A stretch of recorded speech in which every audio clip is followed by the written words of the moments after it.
আজ নাকি এই আসনটা দাবি করে বসে আছে। আমরা জানি যে আসন যদি বিএনপি আবার হাতছাড়া করে আর বিএনপি এই আসন উদ্ধার করতে পারবে না।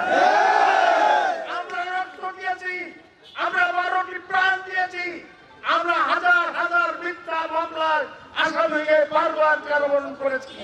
আমার গাড়ি ভেঙেছে, বাড়ি ভেঙেছে, কয়েকবার আহত করেছে আমার ভাইদেরকে।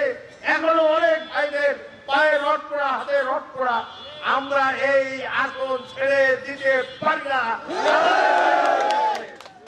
আর সবচেয়ে আরেকটা বক্তব্য রয়েছে, সেটি হচ্ছে আমাদের বিএনপির পক্ষ থেকে অ্যাডভোকেট গবুর এবং আমি সহ 8 জন আমরা মনোনয়ন প্রত্যাশা করেছিলাম।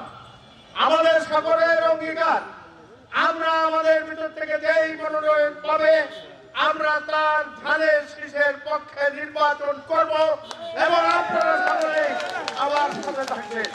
দয়া করে আপনারা এবং আমরা যারা বাইরে রয়েছে, যে সমস্ত প্রার্থী আজকে পৃথক ভাবে গণসংযোগ করছেন, আমি অনুরোধ করব আসুন একসঙ্গে মিলে আমরা কাঁধে কাঁধ মিলে কাজ করে এই ধানের শীষের এই আসনকে আমরা উদ্ধার করি।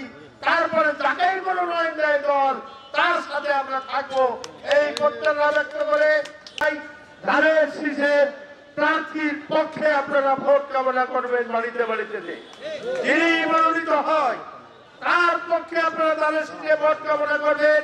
এবং যদি আপনার আম্মা বেঁচে থাকে, আম্মার পায়ে হাত দিয়ে সালাম করে দোয়া নিয়ে তারপরে ধানের শীষের ভোট প্রার্থনা শুরু করবেন।